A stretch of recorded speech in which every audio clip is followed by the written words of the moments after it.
Karibu sana mtazamaji wa Zone Media, tujuzane yanayojiri katika anga za kimataifa. Sasa hapa naelekea huko moja kwa moja Mashariki ya Kati, lakini kwenye nchi ya Israel, nikibezi zaidi kwenye eneo la West Bank, yani ukingo wa magharibi. Sasa kuna taarifa ambayo hii taarifa ilisambaa sana mitandaoni, lakini vile vile kufuatia bunge la Senate pale nchini Israel kueleza hatima ya West Bank baada ya kuweza kuidhinisha rasmi mchakato wa kusajili ardhi katika ukingo wa magharibi, yani West Bank, kama mali ya serikali ya Israel. Hatua ambayo imeibua kwa kweli upinzani mkali sana kutoka mataifa ya Kiarabu.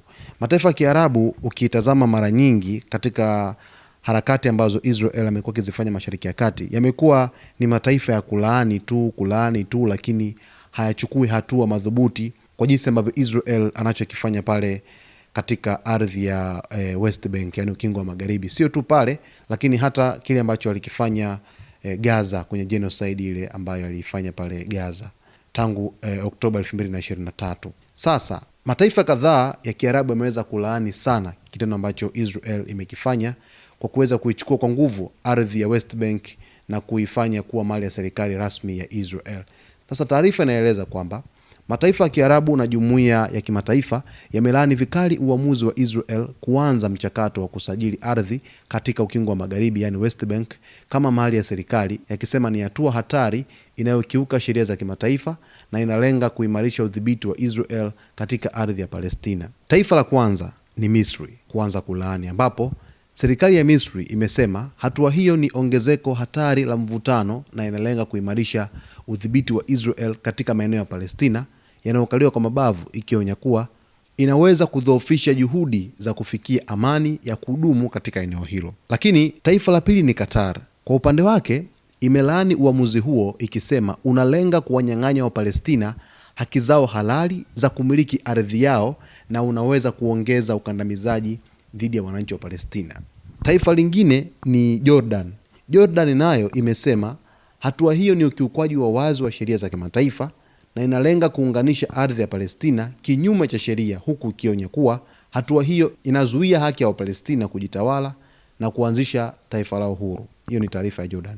Lakini mamlaka yenyewe ya Palestina imesema uamuzi huo ni mwanzo wa vitendo wa mchakato wa kuunganisha ardhi ya Palestina na kuitaka jumuiya ya kimataifa kuingilia kati haraka ili kulinda haki za Wapalestina na mustakabali wa taifa lao. Lakini vile vile Umoja wa Ulaya nao umelani hatua hiyo, ukisema ni ongezeko jipya la mvutano na kusisitiza kuwa kuunganisha ardhi ni kinyume cha sheria za kimataifa, huku kiitaka Israel kubatilisha uamuzi huo mara moja. Lakini pia kwa mujibu wa Umoja wa Mataifa, nayo imesema kwamba hatua hizo zinaweza kubadilisha hali halisi ya eneo hilo kwa kuwanyang'anya wa Palestina ardhi yao na kuwalazimisha kuondoka, jambo ambalo linaweza kuathiri mustakabali wa taifa la Palestina.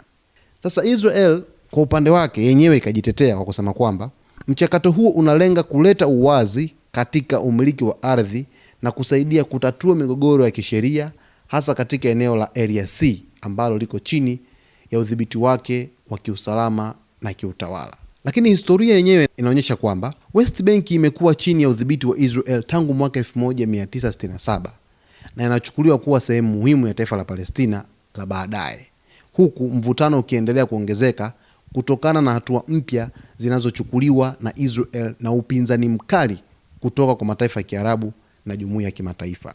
Nimekupitisha kwenye nchi ambazo zimelaani: Misri nchi ya kwanza, Qatar nchi ya pili, lakini Jordan nchi ya tatu, lakini mamlaka za Kipalestina nchi ya 4.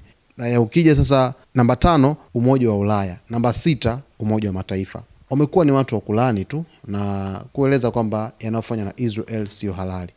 Unajiuliza wanachukua hatua gani baada ya kuweza kulaani? Zinabaki ni story ambazo mara nyingi zinaonekana tu kwenye mitandao kwamba imeripotiwa hivi, imeripotiwa vile, lakini kiukweli ukingo wa magharibi kwa hivi sasa rasmi uko chini ya Israel, na uidhinishwaji huo unatanua mabavu zaidi ya kuweza kukonka yale maeneo yote ya ukingo wa magharibi, yani West Bank. Utapata maswali kwamba kile ambacho amekipitia raia wa Palestina takribani Oktoba 7, 2023 kuanza kwa vita vile kati ya Hamas pamoja na Israel, bado wanazidi kuweza kupitia katika hali za mateso makubwa, kwa sababu Yawezekana matumaini ya West Bank yalikuwa ya kuweza kuifanya Palestina kutanuka zaidi, lakini kuongeza makazi, kujenga miundombinu kwa ajili ya kukuza uchumi wa taifa hilo la Palestina, lakini bado imeonekana ni kikwazo kikubwa kwa Israel kuendelea kuyakalia maeneo ambayo ni halali katika miliki za Palestina. Mtazamaji, nimekupitisha kuhusu hizi kauli ambazo zimetolewa na nchi za Kiarabu kulaani kile ambacho Israel kupitia bunge lake la Senate kuweza kuidhinisha umiliki wa ardhi katika ukingo wa magharibi, yani West Bank. Share maoni yako kwenye uwanja wa comment. Una wazo gani juu ya hili swala au sakata hili la West Bank dhidi ya Israel pamoja na mamlaka za Palestina? Alafu mimi baadaye nitapita nao huo ujumbe wako.